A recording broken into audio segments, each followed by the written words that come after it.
Hello students, I welcome you once again to my educational channel, the English Learning Channel. This is one of the most useful platforms where you can learn English through your own native language. And before I start the lesson, I've got to make a request to you. Please subscribe to my channel if you have not already done. And if you have already subscribed to my channel, I am very thankful to you, because by subscribing to my channel you are promoting not just the channel but universal education. तो आज का जो lesson मैं लेकर आया हूँ आपके लिए, class 10th UP board pros का लेसन नंबर 4 है, जिसका नाम है सोक्रेटिस। सोक्रेटिस जो है रोडा पावर ने लिखा है। रोडा पावर एक वुमन राइटर थी इंग्लैंड की। She was born in London. तो English female writer Rhoda Power, इन्होंने जो हिस्टोरिकल पर्सनालिटीज़ हैं उनके बारे में काफ़ी लिखा है। उन्हीं हिस्टोरिकल पर्सनालिटीज़ में से एक है सोक्रेटिस। सोक्रेटिस को हिंदी में हम सुकरात के नाम से जानते हैं। वहाँ जब आप लोग इंग्लिश पढ़ रहे हैं और लेसन में ये नाम जहाँ जहाँ है वहाँ आप इसे सुकरात नहीं बल्कि सोक्रेटिस ही बोलें।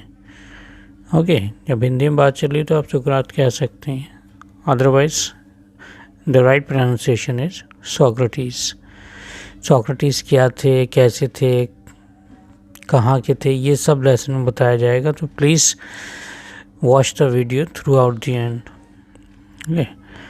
यूपी बोर्ड का क्लास 10 का प्रोस का लेसन नंबर 4 सोक्रेटिस, जिसके राइटर हैं रोडा पावर। अब ये सोक्रेटिस कैसे थे ये मैं आपको हल्की सी झलक दिखा देता हूँ। और सोक्रेटिस, ये लेफ़्ट साइड में जो फ़ोटो दिख रहा है आपको, ये लेफ़्ट वाला जो है ये सोक्रेटिस है। ठीक है, सोक्रेटिस की आंखों को खास करके देखिएगा आप और नाक को देखिएगा।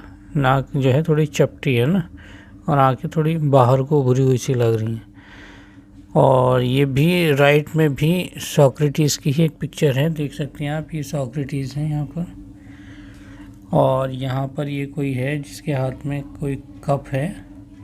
ठीक है, और ये कुछ लोग हैं, ये इस देख सकते हैं, ये लोग लगभग रोते हुई हालत में हैं। ये इनके चेले हैं, प्यूपल्स, डिसाइपल्स। ठीक है, जो इनसे एजुकेशन लिया करते थे। तो ये है इसमें। इन पिक्चर्स को आप ज़रूर दिमाग में रखिएगा क्योंकि लेसन को समझने में आसानी होगी। रोडा पावर की बात कर रहा था मैं। रोडा पावर ने लिखा है सोक्रेटिस के बारे में। तो सीधे सीधे लेसन पर आते हैं जो आपकी ही बुक से लिया गया है। देख सकते हैं आप यहाँ पर, ये आपका लेसन नंबर 4 हो गए। Lesson number 4।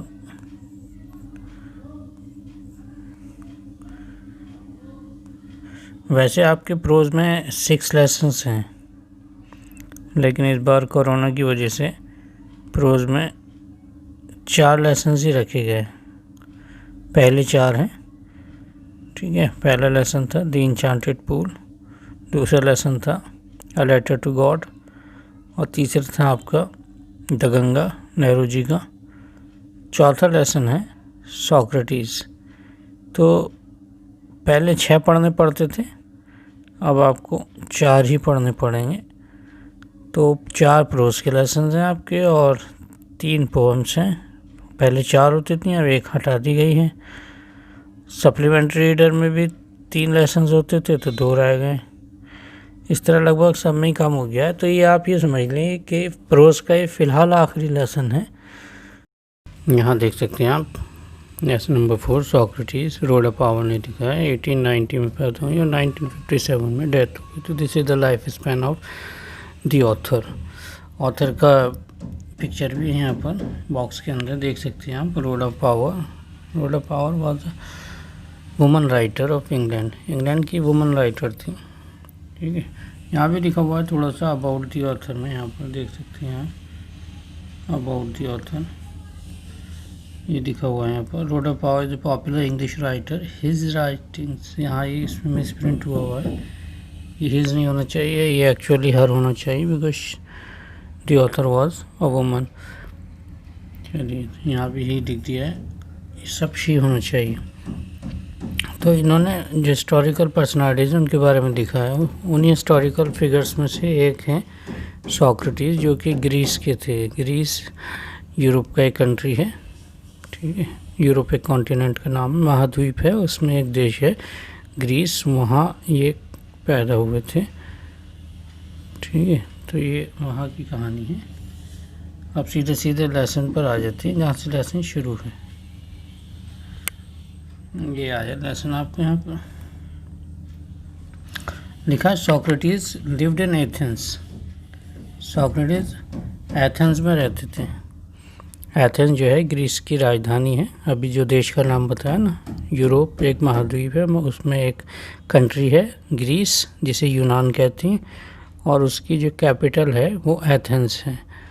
तो एथेंस में रहा करते थे। About 400 years before Jesus Christ was born. Jesus Christ के पैदा होने से भी लगभग 400 साल पहले। अब जीसस क्राइस्ट को पैदा हुए हुए अब से कितने साल हो गए? जीसस क्राइस्ट आप समझ लिए 2020 चल रहा है, तो जीसस क्राइस्ट जो थे वो तब पैदा हुए थे, अब से 2020 साल पहले, क्योंकि जब से वो पैदा हुए तब से ही ये नया कैलेंडर चल रहा है। ठीक है, जैसे आपने कभी गौर किया होगा शायद, जो सन आजकल चल रहा है इसे हम क्या कहते हैं? इसे हम ईस्वी कहते हैं। ईस्वी सुना है आपने? ईस्वी ईसा से बना है। ईसा को ही क्राइस्ट के नाम से जानते हैं। क्राइस्ट, जीसस क्राइस्ट पूरा नाम है, उन्हें ईसा के नाम से जानते हैं। तो ईसा से एक वर्ड बना ईस्वी। तो 2020 ईस्वी चल रही है, इसका मतलब ये कि 2020 साल पहले ईसा पैदा हुए थे, है ना। जब से ईसा पैदा हुए तब से ईस्वी चल रही है। तो ईसा से भी लगभग 400 साल पहले, 469 है वैसे तो एग्जैक्टली, इसमें लगभग 400 दिया है। तो अब से 2020 हो गया और उसमें लगभग 400 और जोड़ दिए, तो लगभग 2400 और 100 और जोड़ दी, 2500 साल पहले की बात है।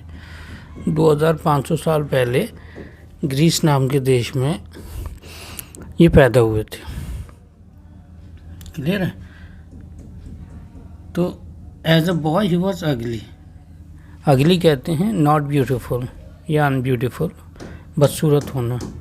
तो जब ये लड़के थे तो ये बदसूरत थे। अंडरसाइज्ड मतलब छोटे कद के थे, हाइट ज़्यादा नहीं थी। And had a flat knows, नाक इनकी चपटी थी, जैसे आपने अभी पिक्चर में देखा होगा पीछे। एंड बल्जिंग आइज़, और आंखें बाहर को उभरी हुई थी, है ना, जैसे आँख के जो सॉकेट्स होते हैं ना उसके बाहर निकलती हुई आंखें लगती थी। His father was a poor stone cutter, इनके फादर एक स्टोन कटर थे। स्टोन कटर यानी पत्थर काटने वाले। पहले ये एक पेशा होता था, ये समझ लीजिए मजदूरी करते थे, पत्थर तोड़ने का काम करते थे और गरीब थे। So he was always rather shabbily dressed, इसलिए ये इनकी जो ड्रेस होती थी ज़्यादा शैबी होती थी। शैबी मतलब थोड़ा घटिया टाइप की पोशाक होती थी, बड़े हाई फाई अच्छे कपड़े नहीं पहनते थे। हालांकि 25 साल पहले का ड्रेसिंग स्टाइल वैसे भी हल्का ही रहा होगा, मगर इनका और ज़्यादा मामूली था पहना हुआ, क्योंकि फादर इनके मामूली स्टोन कटर थे और ऊपर से बेचारे ये बदसूरत भी थे। Like other boys of his age he went to school, अपनी उम्र के और लड़कों की तरह ये भी स्कूल जाते थे। Where the most important lessons were music and gymnastics, इनके स्कूल में जो सबसे ज़्यादा इम्पॉर्टेंट लेसन्स होते थे वो होते थे म्यूज़िक और जिमनास्टिक्स। जैसे आज की डेट में सबसे ज़्यादा इम्पॉर्टेंट सब्जेक्ट्स क्या होते हैं? साइंस, मैथ्स, तो उस ज़माने में साइंस मैथ्स का इतना वो नहीं था। साइंस तो खैर पैदा ही नहीं हुई होगी, या हुई भी होगी तो घुटने घुटने चल रही होगी। म्यूज़िक और जिमनास्टिक्स ये मेन सब्जेक्ट्स होते थे उस टाइम पर, 25 साल पहले। He also learn some science and mathematics, थोड़ा सा साइंस और थोड़ी सी मैथमेटिक्स भी सीखी। आप अंदाज़ा लगा सकते हैं कि उस वक्त साइंस ने किस हद तक की उन्नति की होगी। ये तो रफ्ता रफ्ता पीछे के कुछ 100, 200, 300 सालों में ही साइंस कहीं उठ कर आई है, वरना साइंस के कुछ ज़्यादा वो नहीं था। और थोड़ा मैथमेटिक्स भी सीखा। And a little about the stars, और थोड़ा सा तारों के बारे में, ठीक है, नक्षत्र या तारों के बारे में भी सीखा। एस्ट्रोलॉजी टाइप की, जिसे आज हम एस्ट्रोलॉजी कह सकते हैं, तारों का अध्ययन उस वक्त के हिसाब से किया। But not nearly so much history and geography as children learn today, लेकिन इतना इतिहास और भूगोल नहीं सीखा जितना कि आजकल के बच्चे सीखते हैं। दिस स्ट्रेंज लिटिल क्रीचर, ये विचित्र सा छोटा प्राणी विद अ शॉर्ट नेक, जिसकी गर्दन भी छोटी थी, एंड प्लेन फेस, और बिल्कुल सपाट सा चेहरा था, लगता ही नहीं था कि कोई इमोशन चेहरे पर है। वॉज अ थॉटफुल चाइल्ड, ये बहुत सोचों में खोए रहने वाले बच्चे थे। मतलब बचपन में भी इन्हें देखकर ऐसे ही लगता था कि किन्हीं सोचों में खोए हुए। ही वॉच्ड हिज कंपेनियंस यानी साथी, वो अपने साथियों को वॉच यानी बड़े गौर से देखते थे। ऑल द टाइम, लगभग हर टाइम, बहुत गौर से कि ये क्या कर रहा है, ये कैसे चल रहा है, ये कैसे बोल रहा है, वगैरह वगैरह। And allowed very few things to escape his notice, और बहुत कम चीज़ें ऐसी थीं जो इनके ध्यान से बच पाती थी। यानी बहुत गौर से देखा करते थे अपने साथियों को भी और बाकी प्रकृति को भी। Socrates did not have a big house और फाइन फर्नीचर, क्योंकि फादर के हालात बहुत अच्छे नहीं थे तो घर इनका बड़ा नहीं था और फर्नीचर भी कोई ख़ास नहीं था। He did not seem to want either wealth or beautiful possessions, इन्हें देखकर लगता भी नहीं था कि इन्हें वेल्थ कहते हैं दौलत, और ब्यूटीफुल पोजेशंस यानी खूबसूरत चीज़ें।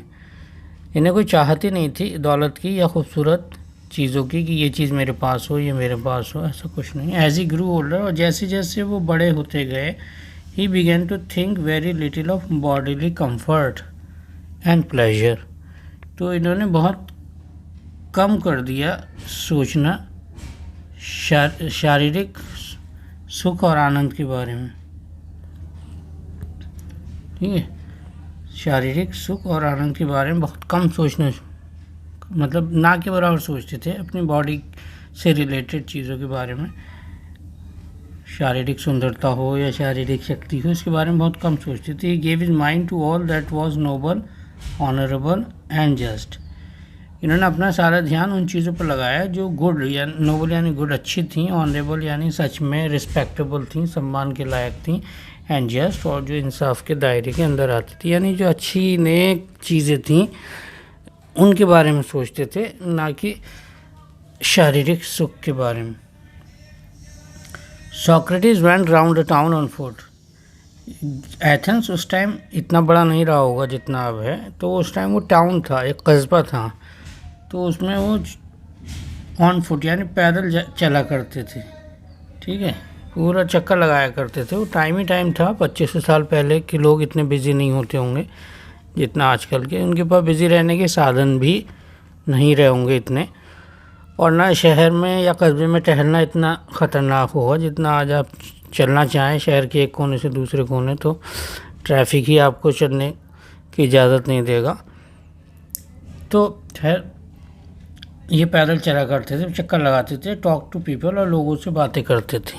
दी Athenians began to look for his familiar figure in the streets, Athenians कहते हैं एथेंस के निवासी, the people of Athens, Athens के जो निवासी थे वो इनसे काफ़ी फेमिलियर हो गए थे, काफ़ी परिचित हो गए थे, क्योंकि जो आदमी लगभग रोज़ाना सड़कों पर चलता हुआ दिखाई दे उससे लोग परिचित हो ही जाते हैं गलियों में। एंड टू से टू देयर फ्रेंड्स, और इन्हें देखकर लोग अपने दोस्तों से कहते थे, यस दैट इज़ सोक्रेटिस, हाँ देखो वो रहे Socrates, come along and talk to him, आओ उनसे बातें करते हैं। After some time Socrates became famous as a teacher, कुछ समय के बाद सोक्रेटिस एक गुरु के रूप में मशहूर हो गए। ठीक है, अब गुरु के रूप में। He wandered along the roads, वो सड़कों पर भटकते रहते थे। And stood in the market places, और बाज़ारों में जाकर खड़े हो जाते थे। Talking to anyone who care to greet him, और जो भी उनको थोड़ी सी इज्जत दिया करता था उसकी वो क्या कहते हैं, उससे बातें करना पसंद करते थे। ये इनकी ख़ास बात थी। ठीक है, अगर आपने नमस्ते कर ली ना तो फिर ये आपसे बातें ज़रूर करते थे। अब ये कैसी बातें करते थे ये तो अब आपके सामने आने वाला है। दिया है यहाँ पर कि हिज लिसनर्स वर ऑफ्टन कन्फ्यूज्ड, ऑफन भी कह सकते हैं आप, ऑफ्टन भी कह सकते हैं। हिज लिसनर्स वर ऑफ्टन कन्फ्यूज्ड, उनके जो सुनने वाले थे, यानी जब ये बात करते थे, जो इनसे की बातें सुनते थे, वो अक्सर कन्फ्यूज्ड हो जाया करते थे। After they had argued with him, जब वो इनसे बहस करते थे, और आंसर्ड हिज क्वेश्चंस, या इनके सवालों के जवाब देने के बाद। इनकी बातें कुछ ऐसी थीं कि जो भी इन्हें सुनता था वो कहीं ना कहीं कन्फ्यूज्ड हो जाता था कि यार ये कुछ और कह रहे हैं और हम कुछ और मानते हैं।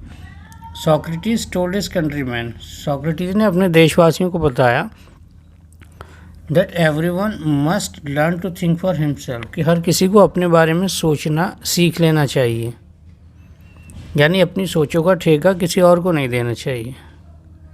ऊपर वाले ने जब दिमाग दिया है तो सोचने का हक भी आपका ही बनता है, ये नहीं कि सोचने की जिम्मेदारी भी आप किसी और को दे दें। इनके ज़माने में ऐसा होता होगा कि लोग अपनी माइंड को पूरी तरह यूज़ नहीं करते होंगे।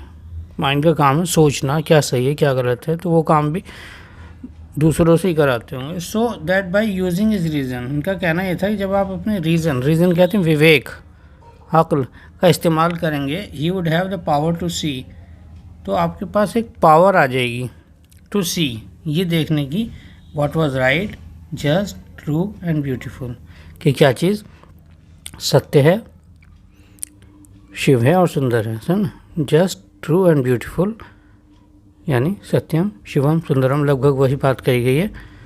जो सत्य है वही शिवम, शिवम से मतलब गुड, जो सत्य है वही अच्छा है, और जो अच्छा है वही सुंदर है। ठीक है, तो ट्रू, गुड एंड ब्यूटीफुल। तो कहने का मतलब इथन का कि जब आप अपने दिमाग का इस्तेमाल करेंगे तो आप खुद समझ जाएंगे कि दुनिया में क्या चीज़ सच में सम्मान के लायक है, जिस पर ध्यान दिया जाए, सोचा जाए, और क्या चीज़ सच में सुंदर है। And so shape is own conduct, और इस तरह आप अपने कॉन्डक्ट का मतलब है आचरण। ठीक है, इसे कंडक्ट भी कहते हैं, नहीं कंडक्ट जब बोलते हैं जब ये वर्ब होता है, यहाँ पर ये नाउन है, कॉन्डक्ट आचरण।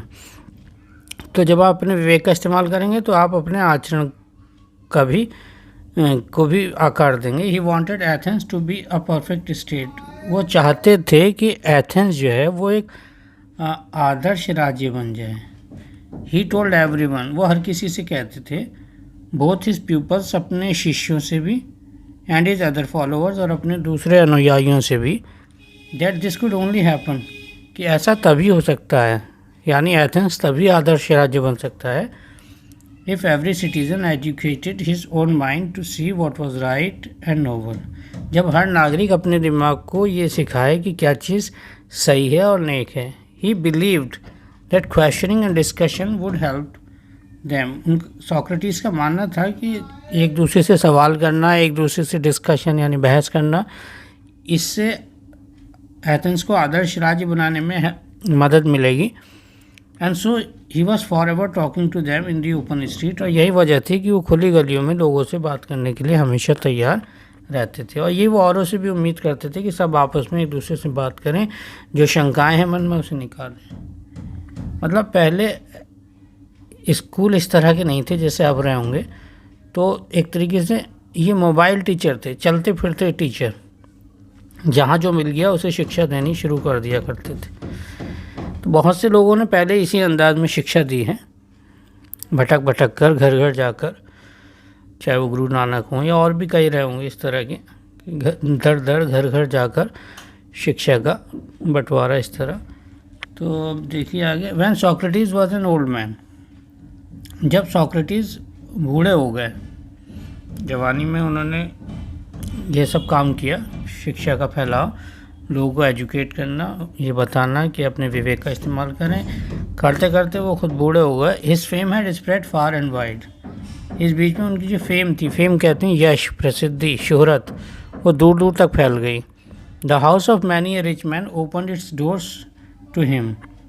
बहुत से अमीर लोगों ने अपने घरों के दरवाजे इनके लिए खोल दिए, यानी हर तरह के लोग इनके फॉलोअर्स बन गए, छोटे बड़े सभी तरह के, अमीर गरीब। For people felt honoured. लोगों ने दरवाजे इसलिए खोले क्योंकि लोग अपने आप को सम्मानित महसूस करते थे। To have him as a guest. इन्हें अपना मेहमान बनाकर। लोगों की वैसी भी आदत होती है, जो थोड़ा मशहूर हो जाता है उसे अपना मेहमान बनाकर लोग अच्छा फील करते हैं। लोगों में कहते हैं कि हमारे यहाँ ये आए वो आए वगैरह वगैरह। तो लोग जो थे इन्हें अपना मेहमान बनाकर ऐसा फील करते थे कि जैसे उनका अपना सम्मान बढ़ा। बाय डिग्रीज मतलब ग्रेजुअली, धीरे धीरे, रफ्ता रफ्ता। A special group of peoples gathered around him. चेलों का एक ख़ास ग्रुप इनके चारों तरफ रहने लगा। ख़ास चेले है ना, फेवरेट पीपल्स मान सकते हैं। And followed him. और इनके पीछे पीछे जाने लगा। Wherever he went. जहाँ जहाँ ये जाते थे चेलों का वो ख़ास ग्रुप इनके साथ साथ जाने लगा। Among them was a young man. इन चेलों में, इन शिष्यों में एक नौजवान था, कॉल्ड प्लेटो, जिसका नाम था Plato. Who treasured every word which is master uttered. Utter कहते हैं कहना, ठीक है, जिसने अपने गुरु के बोले गए एक एक शब्द को ट्रेजर किया, यानी बड़ा संभाल कर रखा, उसकी बहुत वैल्यू दी। And in later years. और नतीजा ये हुआ कि बाद के सालों में became as famous a teacher as Socrates himself. वो भी गुरु के रूप में इतना ही मशहूर हुआ जितना खुद सोक्रेटिस थे। सोक्रेटिस के एक मशहूर चेले का नाम है प्लेटो। आप जब आगे जाकर और किताबें पढ़ेंगे, शौक़ हुआ आपको, तो आप जानेंगे कि प्लेटो खुद अपने आप में बड़े फ़िलासफ़र थे। सोक्रेटिस भी फ़िलासफ़र ही कहे जाते हैं, फ़िलासफ़र यानी दार्शनिक, ठीक है। फिर और प्लेटो, और फिर प्लेटो के भी एक चेले हुए थे आगे जाके, जिन्हें हिंदी में अरस्तु के नाम से जानते हैं, इंग्लिश में एरिस्टोटल। तो सोक्रेटिस, फिर प्लेटो, फिर एरिस्टोटल, ये बड़े तीन उस्ताद और चेलों की एक चेन है। But although many people love the old man. लेकिन काफ़ी लोग थे जो इस बूढ़े सोक्रेटिस से प्यार करते थे, उन्हें पसंद करते थे। And dilated in his wisdom. और उनकी बुद्धिमानी भरी बातों से आनंदित भी होते थे। फिर भी देयर वर सम, कुछ थे ऐसे, who did not approve of him, जो सोक्रेटिस को बिल्कुल भी स्वीकार नहीं करते थे, यानी जिन्हें सोक्रेटिस ज़रा से भी पसंद नहीं थे। क्यों नहीं थे पसंद, ऐसे ये भी है। ही टॉट, सोक्रेटिस ने सिखाया, दैट मैंस ओन माइंड, कि इंसान का अपना दिमाग इन्फ्लुएंस्ड, प्रभावित करता है, हिज कॉन्डक्ट, उसके आचरण को, मोर देन द गॉड्स, देवताओं के मुकाबले। गॉड में ऐसा लग गया तो ये समझ लिए देवताओं के लिए आया है, क्योंकि ईश्वर तो एक ही है, तो प्लूरल का कोई मतलब नहीं होता है। तो गॉड को देवता भी कहते हैं। और आमतौर से जब गॉड देवता के लिए आता है तो जी स्मॉल बनाई जाती है, यहाँ पर बड़ी बनी हुई है।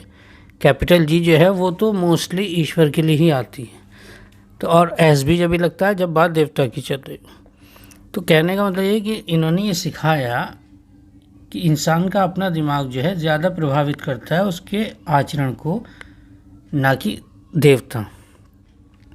कहना ही चाहते थे कि आपका आचरण कैसा है इस पर देवताओं का इतना प्रभाव नहीं होता जितना आपके अपने दिमाग का होता है। बात कुछ हद तक सही भी लगती है। अगर आपके माइंड में सोचें अच्छी हैं तो आपका आचरण अच्छा होगा। इससे कोई ख़ास फ़र्क नहीं पड़ता कि आप किस देवता को फॉलो करते हैं। और अगर माइंड में ही सोचें ख़राब आ रही हैं तो आपका आचरण यानी आपका चरित्र भी ख़राब होने के चांसेस होते हैं। किसी भी देवता को आप फॉलो कीजिए, आपका जो कैरेक्टर है वो ज़्यादातर आपकी सोचों पर डिपेंड करता है। सोचें अच्छी होंगी तो काम भी अच्छे होंगे, सोचें ख़राब होंगी तो काम भी ख़राब होंगे, इसमें आपके देवता भी बदनाम होंगे। ठीक है, ऐसा होता है। ये इनका कहना था। This seem to some people, कुछ लोगों को ये बात न्यू एंड विकेड आइडिया, नई और बुरी लगी। विकेड कहते हैं बुरा, और नई भी लगी, यानी इनसे पहले किसी ने इस तरह की बात नहीं कही थी। ऐसा लगा लोगों को कि ये देवताओं को नंबर 2 पर ला रहे हैं और माइंड को नंबर 1 पर ला रहे हैं, जबकि लोग ये समझते थे कि देवता पहले हैं और दिमाग बाद में। He said that there were higher and nobler deeds, इन्होंने ये भी कहा कि और ऊंचे और ज़्यादा नेक काम भी हैं देन मेकिंग सेक्रीफाइसेस, कुर्बानी देने से बेहतर। यहाँ एथेंस लिखा है, ये एथेंस नहीं होगा, ये कायदे में होगा, ये होगा आपका अथीनी। अथीनी ना है, ATHENE, अथीनी एक देवी का नाम है ना, ग्रीस की एक देवी थी अथीनी, जिसके नाम पर शहर का नाम पड़ा एथेंस। यहाँ एथेंस नहीं लिखना चाहा था, यहाँ अथीनी आएगा। तो अथीनी नाम की कोई देवी थी, उसके लिए कुर्बानी दी जाती थी, सेक्रीफाइस कहते हैं कुर्बानी या बलि, ठीक है।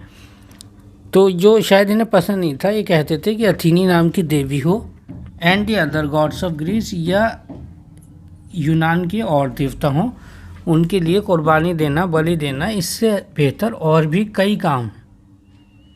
यानी आप जो कुर्बानियाँ और बलियों पर इतना वो ध्यान देते हैं, और भी कई ऐसे काम हैं जो इनसे बेहतर हैं।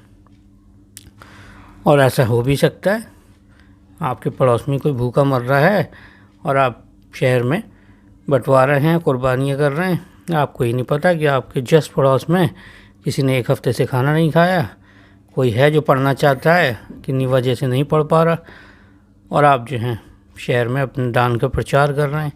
तो कुछ ऐसा था, मतलब वो कहते थे कि धर्म जो है इंसानियत से ऊपर नहीं है, पहले इंसानियत है।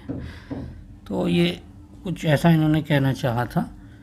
एंड मैनी पीपल थॉट, और लोगों को ऐसा लगा that he was leading the young astray, कि वो नौजवानों को गलत रास्ते पर ले आ रहे हैं। अस्ट्रे का मतलब है भटकाना, यंग का मतलब नौजवान, कि वो नई नस्ल को भटका रहे हैं बाय क्वेश्चनिंग, उन्हें उनसे सवाल कर करके, all that they had been taught to believe, अभी तक वो जिन बातों को मानते आए हैं उनमें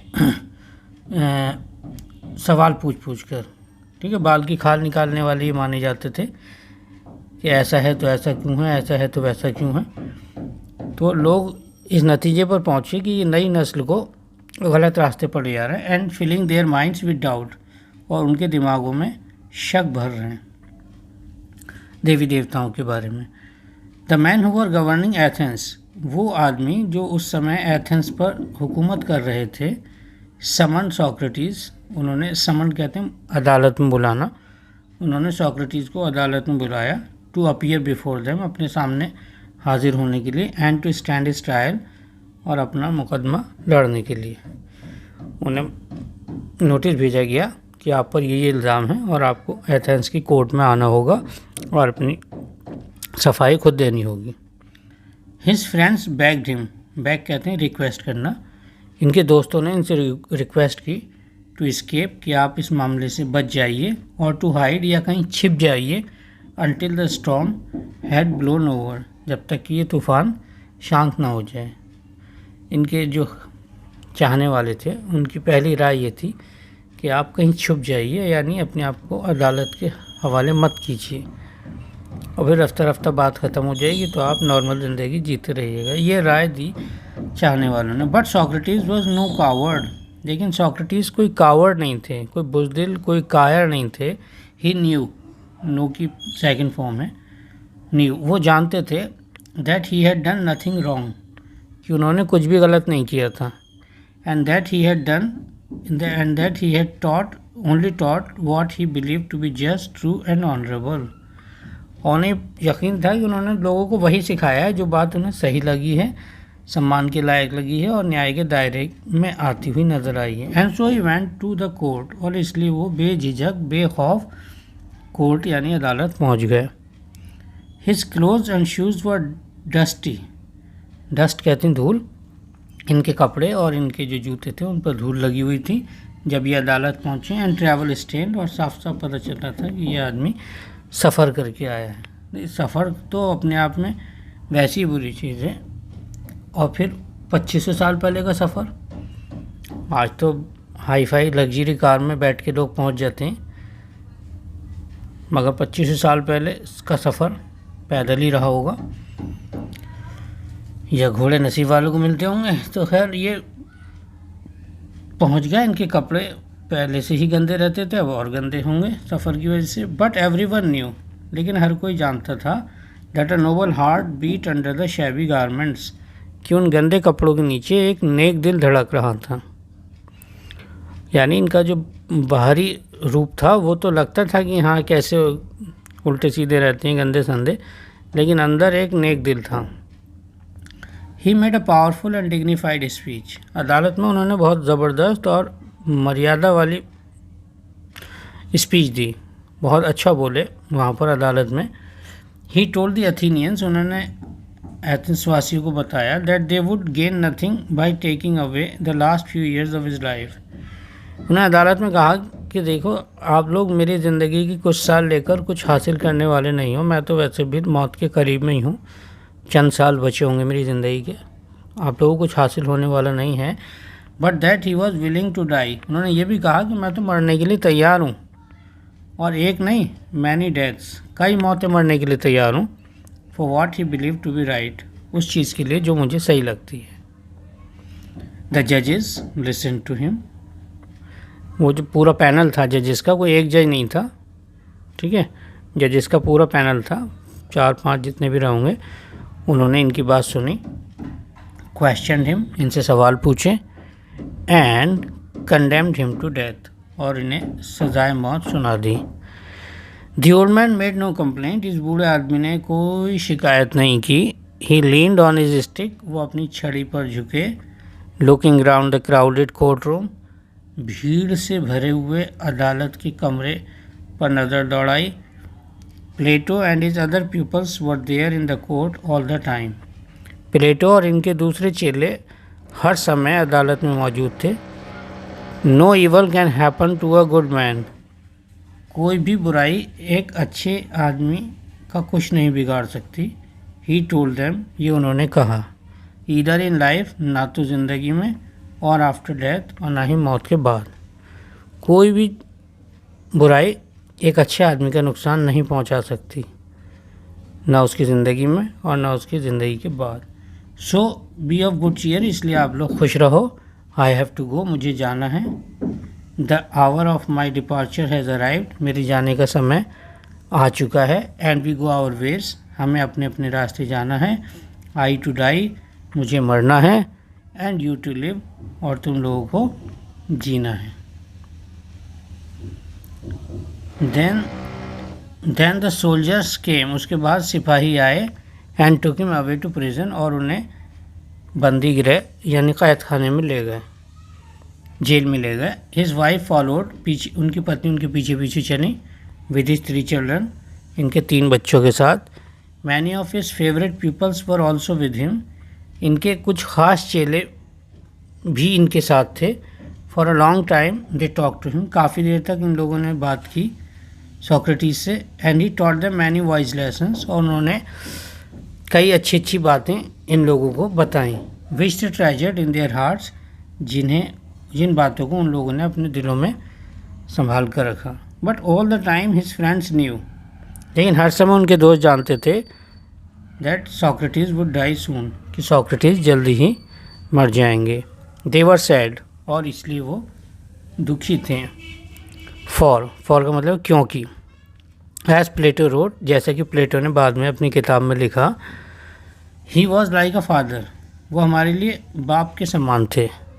of whom we were being बिरीव्ड, जिनसे कि अब हम महरूम होने वाले थे, वंचित होने वाले थे, यानी उनकी मौत की वजह से हम उनसे हमेशा हमेशा के लिए बिछड़ने वाले थे। And we were about to pass the rest of our lives, और अब हमें अपनी बाकी की ज़िंदगी कैसे गुजारनी थी, एज ऑर्फन्स, यतीमों की तरह। तो इनके जो शिष्य थे इन्हें अपने पिता समान मानते थे, इसीलिए यहाँ प्लेटो ने कहा है कि इनकी मौत के बाद हम लोग यतीमों की ज़िंदगी गुजारने वाले थे, अनाथों की ज़िंदगी। After the sun had set behind the tree tops, जब सूरज पेड़ की चोटियों के पीछे छिप गया। द जेलर केम इन, तो जेलर अंदर आया इनकी कोठरी में। And asked Socrates to prepare for death, और कहा सोक्रेटिस से कि अब आप मरने के लिए तैयार हो जाइए। इन एथेंस में when people were condemned to die, जब लोगों को सजाए मौत दी जाती थी, they were given a cup of poison, तो उन्हें जहर से भरा हुआ एक प्याला दिया जाता था। सॉक्रेटिस न्यू दिस, सॉक्रेटिस इस बात को जानते थे। And so he nodded to the jailer, इसलिए उन्होंने जेलर को देखकर अपनी गर्दन हाँ में हिलाई।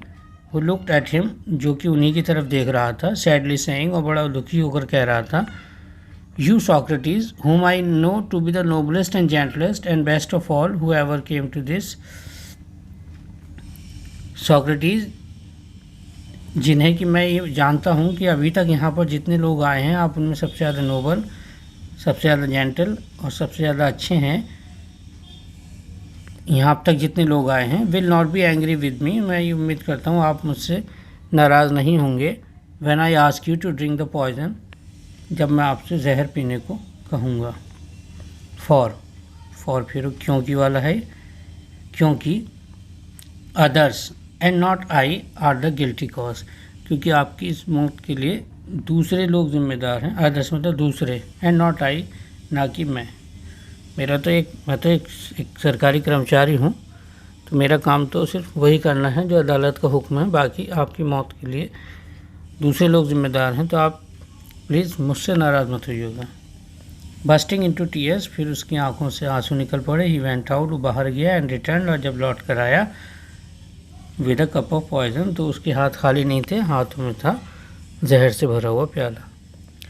मे the gods prosper my journey from this to the other world, Socrates ने कहा कि देवता लोग मेरी इस दुनिया से दूसरी दुनिया तक की यात्रा को कामयाब बनाएं, ये उन्होंने कहा। And lifted the cup to his lips, और फिर उस प्याले को अपने होठों से लगा लिया।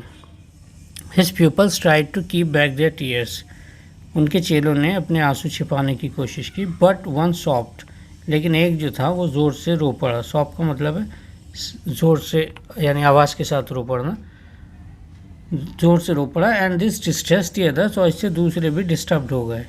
एंड सून, और फिर जल्दी ही, the room was filled with the sound of weeping, पूरी वो जेल की कोठरी जो थी रोने की आवाज़ों से भर गई। सारे चेले जो थे और इनकी पत्नी बच्चे सब रोने लगे, ये मान कर के अब तो बस आखिरी सांसें चल रही हैं। सॉक्रेटिस पॉज्ड, सॉक्रेटिस जहर पीते पीते रुके। With the unfinished cup of poison in his hands, इनके हाथ में जो प्याला था अभी उसका जहर पूरा फिनिश नहीं हुआ था। और वो बोले, what is this strange noise, ये कैसा अजीब सा शोर है। आई हैव हर्ड, मैंने सुना है, that a man should die in peace, कि इंसान को सुकून से मरना चाहिए। यू मसंट क्राई, आप लोगों को नहीं रोना चाहिए।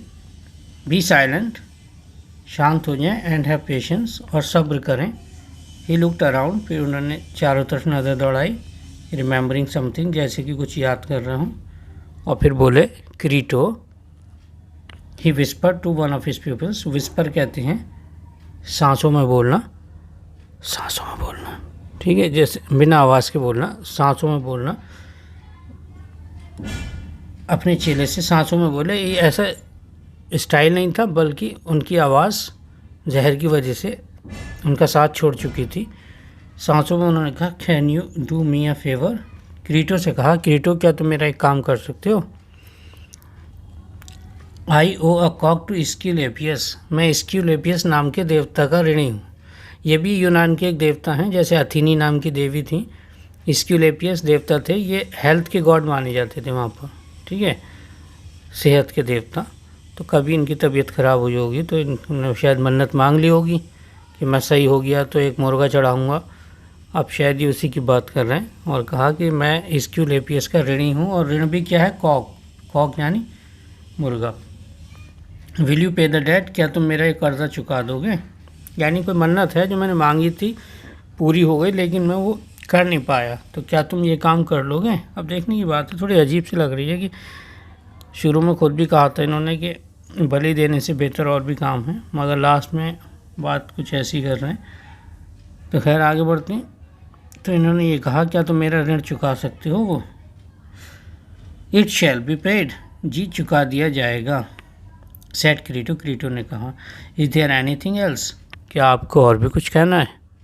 ही वेटेड, क्रीटो ने इंतज़ार किया जवाब का, but there was no answer, लेकिन कोई जवाब नहीं मिला।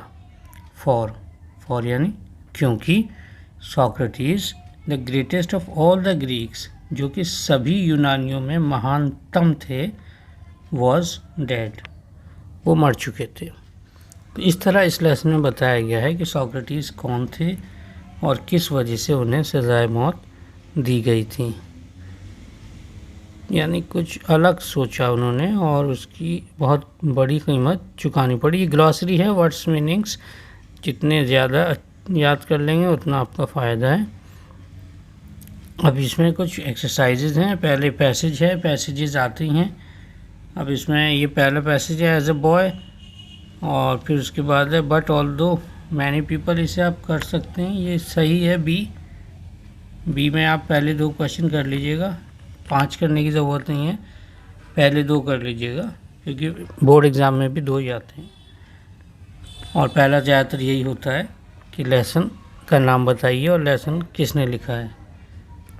तो एक पैसेज तो ये कर लीजिएगा बी, और एक ये भी इम्पॉर्टेंट है सी, ठीक है। इसके भी पहले 2 क्वेश्चन कर लीजिएगा, बाकी की मत कीजिएगा।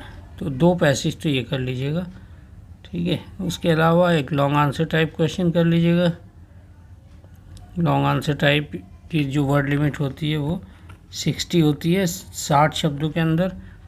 इसमें जो है आप ये कर लें, सॉक्रेटिस का जो कैरेक्टर स्केच है वही कर लें, काफ़ी अच्छा है, काफ़ी इम्पोर्टेंट होता है बोर्ड के लिए। क्वेश्चन नंबर 3 है ये, ठीक है, ये कर लीजिएगा। Give a character sketch of Socrates. और किसी भी तरीके से पूछा जाए तो ये आंसर यहाँ फिट हो जाएगा। शॉर्ट की जहाँ तक बात है, शॉर्ट आंसर्स की वर्ड लिमिट 25 होती है, यानी 1-2 लाइन की होती हैं। जितने भी दे रखे हैं सब कर लीजिएगा। 4 तो इधर दिए हैं और बाकी ये सब हैं, ये सब कर लीजिएगा। ये शॉर्ट है, ठीक है। उसके बाद ये मल्टीपल चॉइस इसमें से आते नहीं है, सप्लीमेंट्री रीडर में से आते हैं। इसमें दे रखे हैं बुक में, लेकिन करने की ज़रूरत नहीं है। वोकैबुलरी में मैचिंग आती है, मैचिंग कर सकते हैं आप। मैचिंग में आपको एक करा देता हूँ जल्दी। बल्जिंग कहते हैं बाहर को उभरी हुई, यानी कमिंग आउट। वेल्थ कहते हैं दौलत, यानी रिचेस। रिच तो अमीर को कहते हैं और रिचेस दौलत को कहते हैं, और वेल्थ भी दौलत को कहते हैं। फैमिलियर कहते हैं नोन, जिसे हम जानते हों, परिचित। फेम कहते हैं रेप्यूटेशन, शोहरत। अटर्ड कहते हैं कहा, सेड। पॉस्ट कहते हैं रुका, स्टॉप्ड। तो इस तरह ये कर सकते हैं आप। एक मैचिंग और कर लीजिए जल्दी से अगर ऐसी है तो। होमेज कहते हैं श्रद्धांजलि को ट्रिब्यूट कहते हैं। लेसन में आया नहीं है वैसे वर्ड। रिलक्टेंट कहते हैं अनविलिंग, इच्छुक ना होना। फेम कहते हैं शोहरत, यानी रेप्यूटेशन। मॉन्ड कहते हैं दुख प्रकट करना, एक्सप्रेस सॉरी। तो इस तरह आप ये कर लीजिएगा। And I hope that you have liked this lesson and understood it fully well, and please do not forget to subscribe to my channel. I hope you will get something new in my every new episode. Thank you very much. Have a nice time.